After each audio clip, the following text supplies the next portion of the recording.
સુરત શહેરના પાલનપુર જકાતનાકા બેટ રોડ વિસ્તાર અને રિંગ રોડ વિસ્તારમાં આગ લાગવાની દુર્ઘટના સામે આવી છે.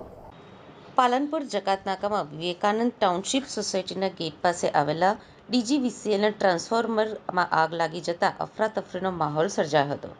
જ્યારે સવારે બેટ રોડ વિસ્તારમાં દોડતી રિક્ષામાં આગ લાગતા તે બળીને ખાખ થઈ ગઈ હતી. આજરોજ 11 વાગ્યાની આસપાસ રિંગ રોડ વિસ્તારમાં સાંઈરામ માર્કેટના ત્રીજા માળે આવેલી કાપડની દુકાનમાં આગ લાગતા લાખો રૂપિયાનું નુકસાન થયું છે. આ ઘટનાની જાણ ફાયર વિભાગને કરવામાં આવતા જ તાત્કાલિક ફાયર વિભાગ પહોંચીને આગ ઉપર કાબૂ મેળવ્યો હતો. બેટ રોડ વિસ્તારમાં રોડ ઉપર જતી સીએનજી રિક્ષામાં એકાએક આગ ભભૂકી ઉઠી હતી.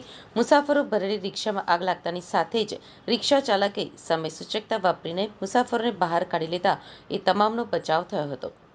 રિક્ષાના રબરના કાપડને લઈને આગે જોતજોતામાં આખી રિક્ષાને ઝપેટામાં લીધી હતી.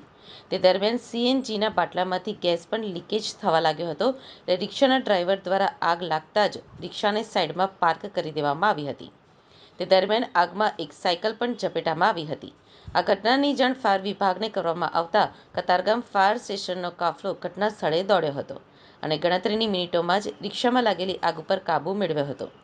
રિક્ષામાં આગના કારણે થોડો સમય માટે વાહન વ્યવહાર પણ બંધ થઈ ગયો હતો. લોકો જોવા માટે એકઠા થઈ ગયા હતા અને રિક્ષામાં લાગેલી આગનો હાલ કોઈ ચોક્કસ કારણ જાણવા મળ્યું નથી. જોકે ફાયર વિભાગથી આગ ઉપર કાબૂ મેળવી તે પહેલા જ આખી રિક્ષા અને એક સાયકલ બળીને ખાખ થઈ ગઈ હતી. રિક્ષામાં આગના કારણે થોડો સમય માટે વાહન વ્યવહાર પણ બંધ થયો હતો. લોકો જોવા માટે એકઠા થઈ ગયા હતા. તો બીજા એક બનાવમાં પાલનપુર જકાતનાકા વિસ્તારમાં આવેલી વિવેકાનંદ ટાઉનશીપ સોસાયટીના ગેટ નંબર 1 પાસે ડીજીવીસીએલનું ટ્રાન્સફોર્મર આવેલું છે. જેમાં રાત્રે અચાનક જ આગ ફાટી નીકળી હતી. આ ટ્રાન્સફોર્મરમાં અચાનક આગ લાગતા અફરાતફરીનો માહોલ સર્જાયો હતો અને સોસાયટીના લોકોએ પાણીની ડોલ લઈને જાતે જ આગ બુઝાવવાનો પ્રયાસ કર્યો હતો.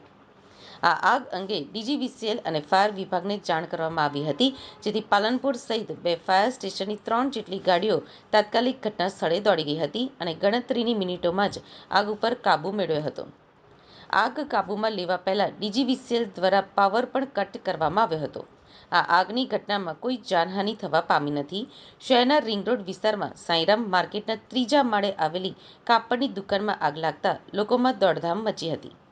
11 વાગ્યાની આસપાસ આ ઘટનાની જાણ ફાયર વિભાગને કરવામાં આવતા ફાયરનો કાફલો ઘટના સ્થળે દોડી ગયો હતો. આગ ઉપર પાણીનો મારો ચલાવી આગને કાબૂ મેળવવા પ્રયાસ હાથ ધર્યો હતો.